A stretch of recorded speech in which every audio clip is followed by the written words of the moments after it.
नमः शिवाय। हर हर महादेव। बोलिए श्री शंकर पार्वती भगवान की जय। नमस्कार प्रिय भक्तगणों, भाद्रपद अमावस्या 2 सितंबर 2024 यानी आज है। इसे पिठोरी या पिथोरी अमावस्या भी कहते हैं, क्योंकि ये अमावस्या सोमवार के दिन पड़ रही है। इसीलिए इस अमावस्या को सोमवती अमावस्या कहा जाता है। इस दिन आटे से माँ कोकिला नाका जगन्नाथ दुर्गा सहित 64 देवियों की मूर्ति बनाकर उनकी पूजा की जाती है। मान्यता है इससे संतान को आरोग्य का वरदान मिलता है। इस दिन माता गौरी जी और भगवान शिव जी की विधि विधान से पूजा अर्चना की जाती है। इस दिन पीपल वृक्ष के 108 फेरी लगाई जाती है और माता गौरी जी से सोना धोबिन से अपने अमर सुहाग के लिए आशीर्वाद प्राप्त किया जाता है। मान्यता के अनुसार आज के दिन जो भी व्यक्ति व्रत रखता है या पितरों का तर्पण करता है, उसकी सभी मनोकामनाएं पूरी होती हैं। सोमवती अमावस्या के दिन स्नान दान का भी महत्व होता है। सोमवती अमावस्या के दिन व्रत कथा सुनना बेहद शुभ माना जाता है। इसका श्रवण करने से पति और संतान पर आने वाली विपत्ति टल जाती है। और जो माताएं बहनें इस दिन किसी कारणवश व्रत नहीं भी रख पा रही हैं, वो भोलेनाथ और माता पार्वती की कृपा पाने के लिए कथा का श्रवण अवश्य ही करें। तो आज मैं सुना रही हूँ भादो मास की अमावस्या की व्रत संपूर्ण कथाएं, जिसे आप सभी भक्तगण बड़ी श्रद्धा तथा प्रसन्नचित मन से पूरा अवश्य सुनिएगा, क्योंकि भगवान श्री कृष्ण कहते हैं कि कथा का आधे पर ही त्याग करने वाले मनुष्य घोर नरक में जाते हैं। इसीलिए कथा को पूरा सुने। लेकिन कथा को शुरू करने से पहले आप सभी से निवेदन है कि कथा को लाइक अवश्य करते हैं और हिंदू रिलीजियस टेल्स चैनल को सब्सक्राइब करके बेल आइकन का बटन दबाना बिल्कुल भी ना भूले। तो आइए भगवान भोलेनाथ और माता पार्वती का ध्यान करते हुए व्रत कथा का रस पान करते हैं। इस अमावस्या की व्रत कथा के अनुसार बहुत समय पहले की बात है। एक परिवार में 7 भाई थे। सभी का विवाह हो चुका था। सबके छोटे छोटे बच्चे भी थे। परिवार की सलामती के लिए 7 भाइयों की पत्नी पिठोरी अमावस्या का व्रत रखना चाहती थी। लेकिन जब पहले साल बड़े भाई की पत्नी ने व्रत रखा तो उनके बेटे की मृत्यु हो गई। दूसरे साल फिर एक और बेटे की मृत्यु हो गई। 7वें साल भी ऐसा ही हुआ। तब बड़े भाई की पत्नी ने इस बार अपने मृत पुत्र का शव कहीं छिपा दिया। गांव की कुल देवी माँ पोलेरम्मा उस समय गांव के लोगों की रक्षा के लिए पहरा दे रही थी। उन्होंने जब इस दुखी माँ को देखा तो वजह जाननी चाहिए। तब बड़े भाई की पत्नी ने सारा किस्सा देवी पोलेरम्मा को सुनाया तो देवी को उस पर दया आ गई। देवी पोलेरम्मा ने उस दुखी माँ से कहा कि वह उन सभी स्थानों पर हल्दी छिड़क दे जहां जहां उनके बेटों का अंतिम संस्कार हुआ है। तब बड़े भाई की पत्नी ने ऐसा ही किया। जब वह घर लौटी तो 7 पुत्र को जीवित देख उसकी खुशी का ठिकाना न रहा। तभी से उस गांव की हर माता अपने संतान की लंबी उम्र की कामना से पिठोरी अमावस्या का व्रत रखने लगी। आज के दिन यह कथा सुनी और पढ़ी जाती है। उत्तर भारत में यह पर्व पिठोरी अमावस्या के नाम से माता दुर्गा की आराधना करके मनाया जाता है। वही दक्षिण भारत में यह त्योहार पोलाला अमावस्या के रूप में माँ पोलेरम्मा, जिन्हें माँ दुर्गा का ही एक रूप माना जाता है, कि पूजा अर्चना के साथ मनाने की परंपरा है। बोलिए माता रानी की जय। बोलिए हर हर महादेव। लाभ प्रिय भक्तगणों, आज के दिन अमावस्या की कथा अवश्य ही सुनी जाती है, अन्यथा यह व्रत पूर्ण नहीं होता। आइए श्रवण करते हैं। एक बार की बात है, एक गांव में ब्राह्मण ब्राह्मणी रहते थे। वे दोनों भगवान के सच्चे भक्त थे। उनके घर में सारी सुख सुविधाएं थी, परंतु दंपति संतान न होने के कारण बहुत ही दुखी रहते थे। भगवान की पूजा आराधना करते सालों बीत चुके थे, लेकिन उनके घर में संतान की प्राप्ति नहीं हुई। एक दिन ब्राह्मण ने अति दुखी होकर अपनी पत्नी से कहा कि मैं वन में तपस्या के लिए जा रहा हूँ। जंगल में जाकर कड़ी तपस्या करूंगा, क्या पता हमें भी संतान सुख प्राप्त हो जाए। ऐसा कहकर ब्राह्मण तपस्या के लिए वन में चला गया और वहां जाकर कठोर तपस्या करने लगा। तपस्या करते करते सालों बीत चुके थे, लेकिन उसका कोई निष्कर्ष नहीं निकला। भगवान ने ब्राह्मण को दर्शन नहीं दिए तो ब्राह्मण बहुत ही दुखी हुआ और वह सोचने लगा कि इस व्यर्थ जीवन का क्या फायदा, मैं अपने जीवन को समाप्त कर देता हूँ। इस प्रकार सोचकर वह पेड़ की डाली पर फांसी का फंदा लगाकर मरने को तैयार हो गया। जैसे ही वह फांसी का फंदा गले में डालकर कूदने वाला था, तभी वहां अमावस्या माता प्रकट होकर बोली, हे ब्राह्मण, ये तू क्या कर रहा है? आत्महत्या करना महापाप है। तो ब्राह्मण ने कहा कि क्या करूं, मैं हमेशा से भगवान की भक्ति करता आ रहा हूं, मुझे एक संतान का सुख भी प्राप्त नहीं हुआ, तो उस मेरी भक्ति का क्या फायदा हुआ? अब मैं बिल्कुल निराश हो चुका हूं, मेरा भगवान से भरोसा उठ चुका है, मैं अपने जीवन को समाप्त कर देता हूं, मेरे पास एकमात्र बस यही उपाय है। तो यह सुनकर सुख अमावस्या बोली कि देख ब्राह्मण, तेरे 7 जन्म तक कोई संतान का सुख नहीं लिखा है, किंतु मैं तुम्हें 2 कन्या का वरदान देती है। तुम आज अपने घर लौट जा। आज से 9 महीने बाद तुम्हारे घर 2 कन्याओं का जन्म होगा। एक कन्या का नाम अमावस्या रखना और दूसरी का नाम पूनम रखना, और तुम अपनी पत्नी से कह देना कि सुख अमावस्या का व्रत करें। अमावस्या के दिन एक कटोरी चावल भर उस पर दक्षिणा रखकर किसी मंदिर में देकर आना। ऐसा 1 साल तक करना है। 1 कटोरी चावल सहित दान करते रहना। ब्राह्मण को इस प्रकार वरदान देकर सुख अमावस्या अंतर्ध्यान हो गई। वरदान पाकर ब्राह्मण बहुत ही खुश हुआ, खुशी खुशी घर लौट आया। घर आकर अपनी पत्नी को सारी बात बताई। सुनकर ब्राह्मणी को भी बहुत ही खुशी हुई। उसके बाद उसने हर माह आने वाली अमावस्या के व्रत रखने शुरू कर दिए। विधि पूर्वक व्रत रखती, कथा सुनती और एक कटोरी चावल भरकर दान कर देती। वरदान के अनुसार 9 महीने बाद ब्राह्मण के यहाँ 2 कन्याओं ने जन्म लिया। तो ब्राह्मण ने सुख अमावस्या के कहे अनुसार एक कन्या का नाम अमावस्या रखा और दूसरी का नाम पूनम रखा। इस तरह संतान सुख पाकर ब्राह्मण और ब्राह्मणी बहुत ही खुश रहते थे। धीरे धीरे समय बीतता गया। दोनों कन्याएं बड़ी हो गईं। ब्राह्मण की बड़ी बेटी अमावस्या धार्मिक प्रवृत्ति की थी। वह प्रतिदिन भगवान की पूजा पाठ करती और व्रत रखती, लेकिन छोटी बेटी पूनम भगवान में बिल्कुल विश्वास नहीं रखती थी। वह भगवान को मानती भी नहीं थी और अपनी बड़ी बहन को ऐसा करने से भी मना किया करती थी। एक दिन ब्राह्मणी ने ब्राह्मण से कहा कि स्वामी, हमारी दोनों कन्याएं विवाह योग्य हो गई हैं। कोई अच्छे से घर और वर की तलाश करके इनकी शादी हमें कर देनी चाहिए। तो ब्राह्मण ने कहा कि बात तो तुम ठीक कह रही हो।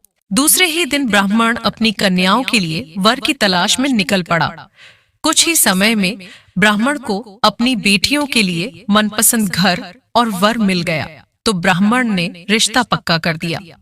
दोनों बहनों का रिश्ता अलग अलग गांव में हुआ।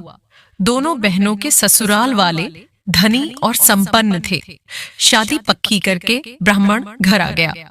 घर आकर उसने ब्राह्मणी को सारी बात बताई। तो सुनकर वह बहुत ही खुश हुई और भगवान को धन्यवाद देने लगी कि जैसी सुंदर मेरी बेटियां हैं, वैसे ही सुंदर और संपन्न घर और वर मिल गए में है। प्रभु, आपका बहुत बहुत धन्यवाद। कुछ दिनों बाद ब्राह्मण ने अपनी बेटियों का विवाह बड़ी ही धूमधाम से किया। दोनों अपने अपने ससुराल चली गई। तो ब्राह्मण की बड़ी बेटी अमावस्या के घर तो धन दिन दुगना रात चौगुना हो गया और 9 महीने बाद पुत्र प्राप्ति भी हो गई। लेकिन छोटी बेटी पूनम के घर सब कुछ नष्ट हो गया। वह बहुत ही दुखी रहने लगी। उसके दुख का कोई भी सीमा नहीं थी। एक बार बड़ी बहन अमावस्या को पता चला कि उसकी छोटी बहन बहुत ही दुखी है। उसके घर में धन धान्य सब कुछ नष्ट हो गया है। तो वह खाने पीने का सामान और खूब सारा धन लेकर गाड़ी भरकर अपनी बहन के घर गई और पूछा कि पूनम, क्या बात है? तेरे ससुराल वाले घर परिवार में अच्छे भले थे, फिर यह क्या बात हो गई कि सब कुछ नष्ट हो गया? तो पूनम ने दुखी होते हुए कहा कि बहन, मुझे कुछ भी नहीं पता। मेरे आने के बाद यहाँ पर सब कुछ नष्ट हो गया है। ये कहते हुए वह रोने लगी। तो उसकी बड़ी बहन ने कहा कि सब कुछ ठीक हो जाएगा, चिंता करने की कोई बात नहीं है। तुम भी आज से सुख अमावस्या का व्रत किया करो और पूजा करके व्रत कथा पढ़ा करो, जिससे तुम्हारे घर में सुख समृद्धि आ जाएगी और अन्न धन के भंडार भर जाएंगे। तुम ऐसा करना कि 1 साल तक अमावस्या का व्रत करना और हर अमावस्या को एक कटोरी चावल से भरकर ये दक्षिणा दान कर देना। तो यह सुनकर पूनम को थोड़ी खुशी हुई कि शायद मेरे भाग्य भी सुधर जाए। तो पूनम ने अमावस्या के कहे अनुसार आने वाली अमावस्या को व्रत रखना शुरू कर दिया और एक कटोरी चावल से भरकर दान करने लगी। तो थोड़े ही दिनों में उसके घर में सुख समृद्धि और धन धान्य की प्राप्ति हुई। 9 महीने बाद बहुत ही सुंदर पुत्र को जन्म दिया। तो इस तरह अमावस्या के व्रत करने से वह सुखी और संपन्न हो गई।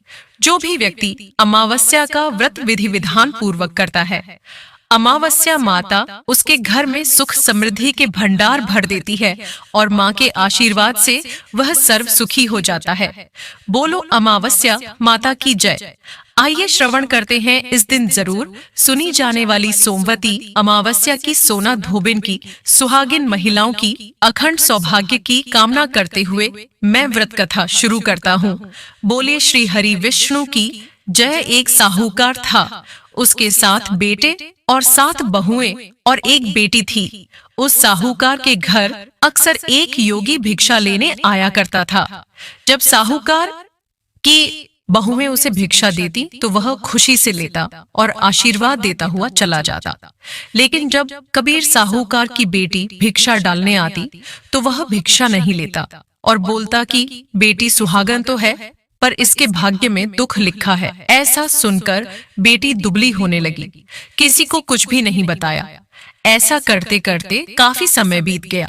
एक दिन उसकी माँ ने कहा कि बेटा ऐसी क्या बात है, अच्छा भला खाने पीने को देती हूँ, फिर भी तुम बिल्कुल पतली होती जा रही हो, कोई बात है तो मुझे बताओ। तुम्हें चिंता करने की कोई भी आवश्यकता नहीं है। तो इस पर बेटी ने अपनी माँ को जोगी वाली सारी बात बता दी। तो माँ ने कहा यह बात थी तो तुम मुझे पहले ही बता देती।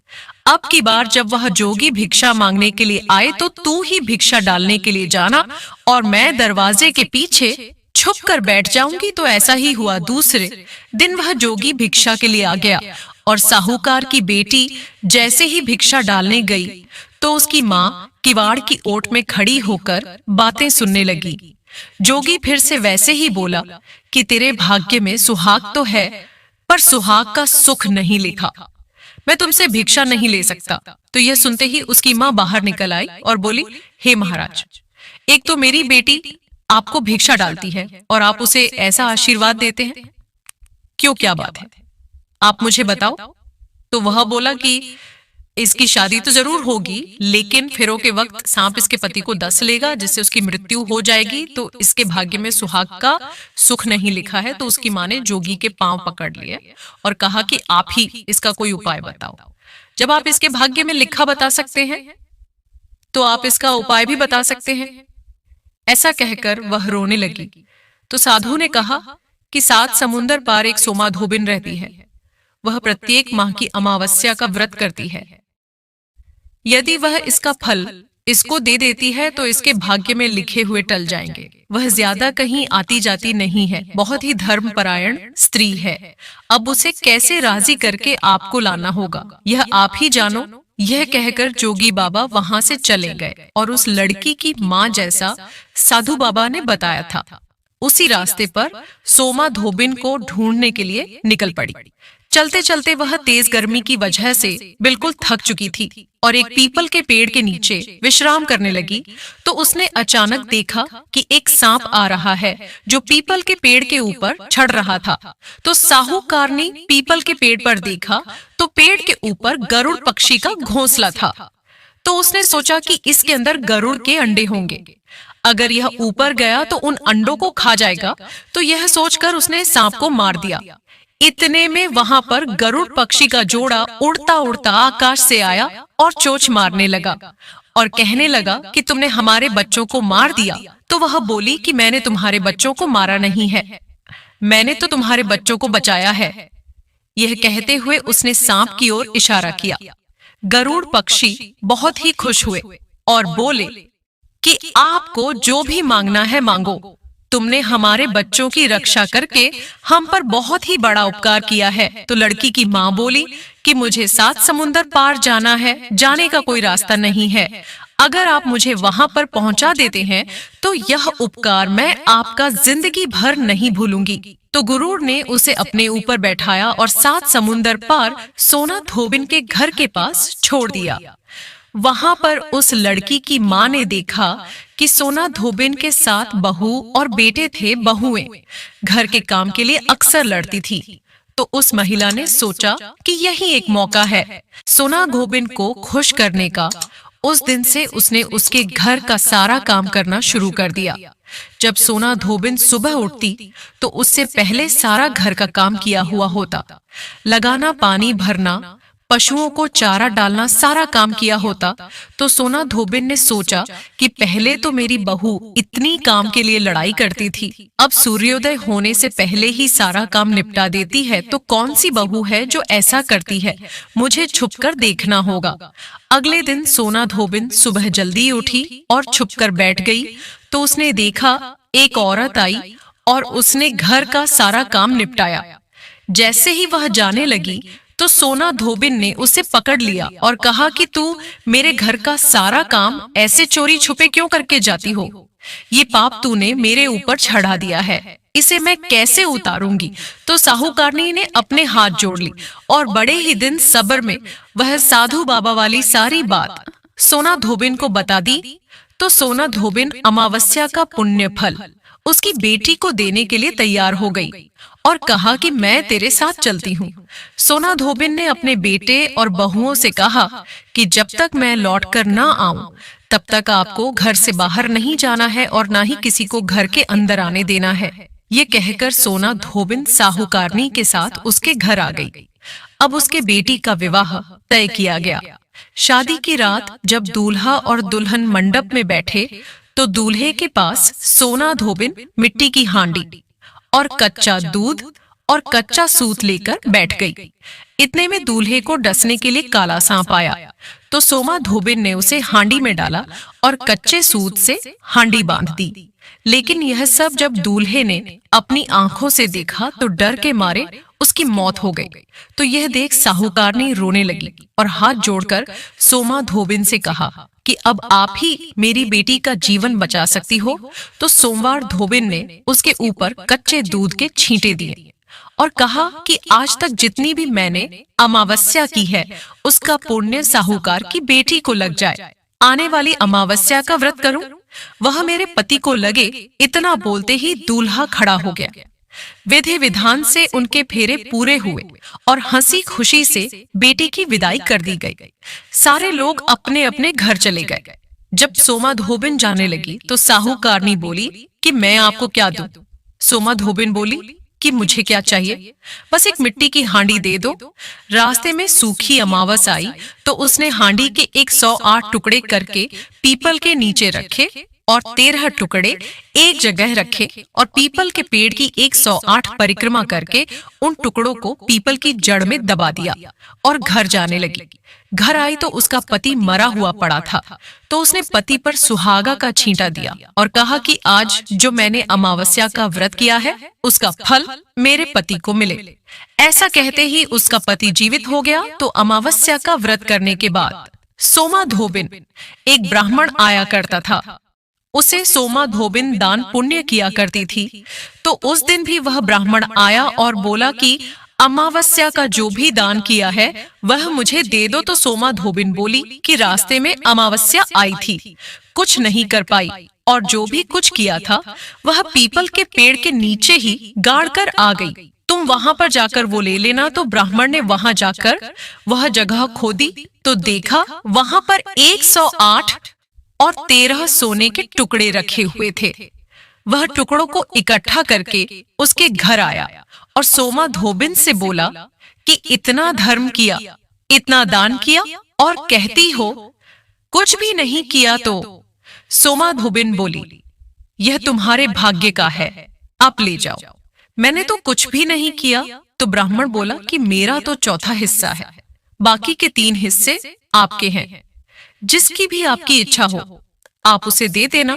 तो सोमा धोबिन ने पाठशाला, प्याऊ लगाओ, धर्मशाला, कुएं, बावड़ी आदि बनाने में वह सारा सोना लगा दिया और ब्राह्मण ने पूरे नगर में ढिंढोरा पिटवाया कि सारे लोग अमावस्या का व्रत करें और पूरी श्रद्धा भाव से सच्चे मन से पीपल वृक्ष की पूजा करें और दान पुण्य करें।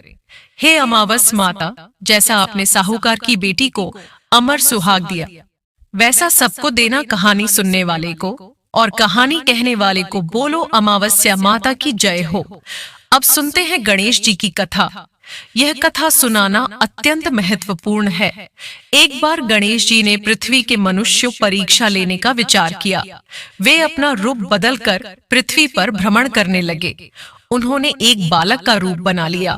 एक हाथ में एक चम्मच में दूध ले लिया और दूसरे हाथ में एक चुटकी चावल ले लिए और गली गली घूमने लगे। साथ ही साथ आवाज लगाते चल रहे थे, कोई मेरे लिए खीर बना दे, कोई मेरे लिए खीर बना दे। कोई भी उन पर ध्यान नहीं दे रहा था, बल्कि लोग उन पर हंस रहे थे। वे लगातार एक गांव के बाद दूसरे गांव इसी तरह चक्कर लगाते हुए पुकारते रहे, पर कोई खीर बनाने के लिए तैयार नहीं था। सुबह से शाम हो गई, गणेश जी लगातार घूमते रहे। एक बुढ़िया थी, शाम के वक्त अपनी झोपड़ी के बाहर बैठी हुई थी।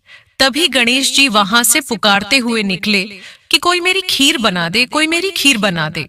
बुढ़िया बहुत कोमल हृदय वाली स्त्री थी। उसने कहा, बेटा मैं तेरी खीर बना देती हूँ। गणेश जी ने कहा, माई अपने घर में से दूध और चावल लेने के लिए बर्तन ले आओ।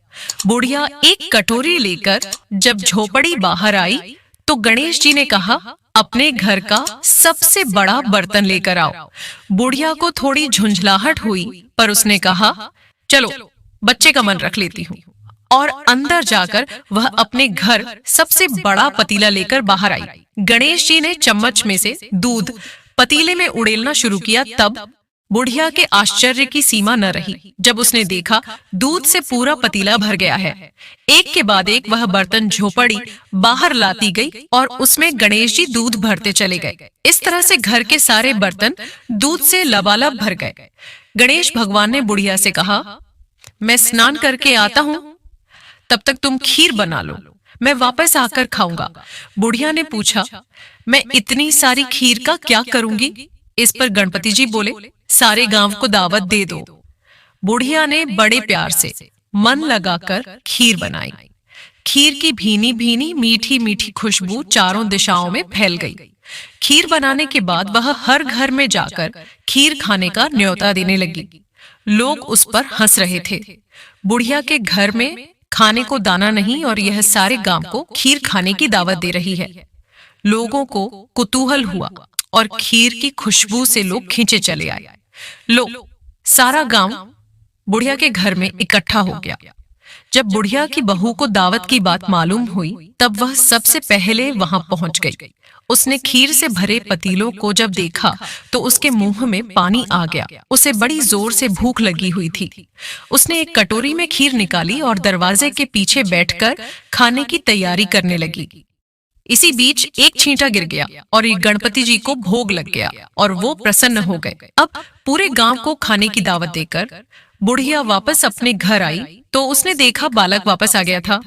बुढ़िया ने कहा, बेटा खीर तैयार है, भोग लगा लो। गणपति जी बोले, माँ भोग तो लग चुका है, मेरा पेट पूरी तरह से भर गया है, मैं तृप्त हूँ।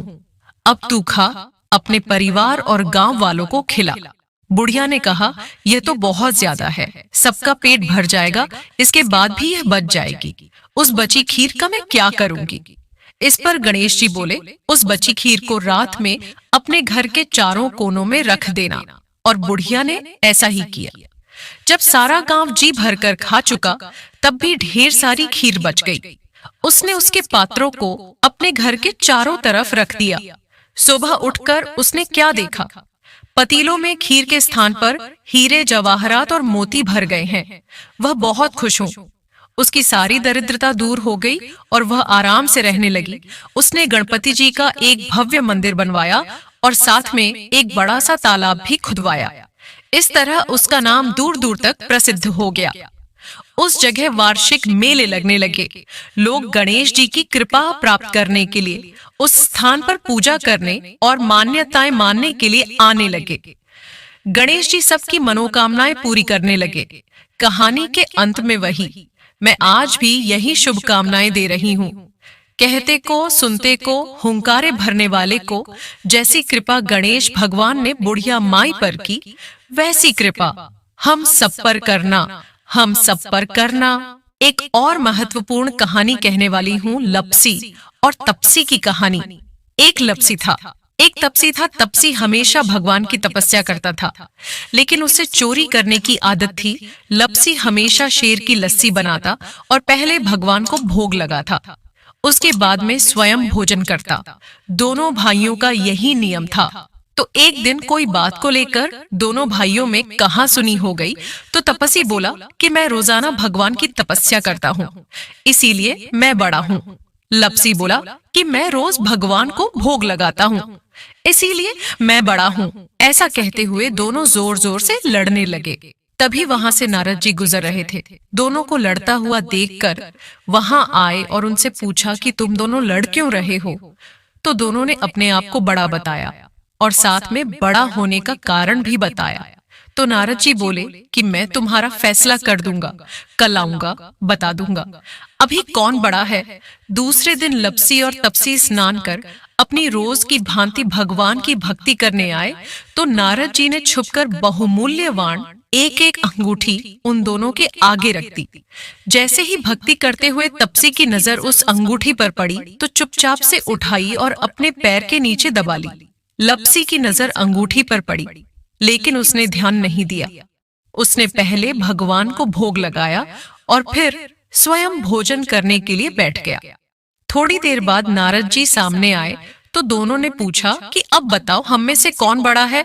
तो नारद जी ने तपस्वी से खड़ा होने के लिए कहा, तो वह खड़ा हुआ, तो उसके पैर के नीचे दबी हुई अंगूठी दिखाई दी। तो नारद जी ने तपस्वी से कहा, तपस्या तो तुम करते हो, इतनी तपस्या करने के बाद भी तुम्हारी चोरी करने की आदत नहीं गई। ये अंगूठी मैंने ही तुम दोनों की आगे रखी थी। मैं यह देखना चाहता था कि तुम दोनों में से किसके मन में लालच है। तो तूने तो अंगूठी दिखाई पड़ते ही झट से अपने पैर के नीचे दबा ली, लेकिन लपसी का ध्यान अंगूठी पर जाने के बाद भी लपसी ने अंगूठी को ना ही उठाया और ना ही ध्यान दिया। उसने सिर्फ अपने भगवान जी में ही ध्यान रखा, उन्हें भोग लगाया और बाद में स्वयं भोजन करने लगा। इसीलिए लपसी बड़ा है और तुम्हें तुम्हारी तपस्या का कोई भी फल नहीं मिलने वाला।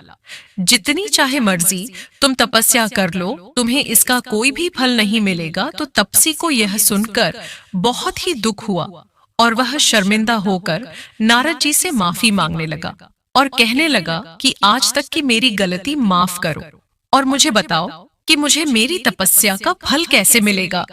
आज के बाद कभी भी मैं चोरी नहीं करूंगा। तो नारद जी ने कहा कि यदि कोई गाय और कुत्ते की रोटी नहीं बनाएगा तो उसका फल तुझे मिलेगा। यदि कोई आदमी ब्राह्मण को भोजन करवाकर उसे दक्षिणा नहीं देगा तो उसका फल भी तुझे ही मिलेगा। अगर किसी को सूट साड़ी अगर हम देते हैं, उसके ऊपर अगर भेंट स्वरूप कुछ रुपए नहीं देंगे तो उसका फल भी तुझे ही मिलेगा। अगर कोई व्यक्ति दिए से दिया जलाएगा तो उसका फल भी तुझे ही मिलेगा। अगर कोई औरत आंगन लीपकर चौका नहीं लीपेंगी तो उसका फल भी तुझे ही मिलेगा। यदि कोई व्रत कथा में सारी कहानी सुन ले, लेकिन तुम्हारी कहानी ना सुने तो उसका फल भी तुझे ही मिलेगा। उसी दिन से हर व्रत कथा और कहानी के साथ लपसी तपसी की कहानी कहीं और सुनी जाती है। तो यह थी वट सावित्री व्रत से जुड़ी संपूर्ण कहानियां। उम्मीद करता हूँ कि आपको जरूर पसंद आई होगी। पसंद आई हो तो लाइक अवश्य कर दें।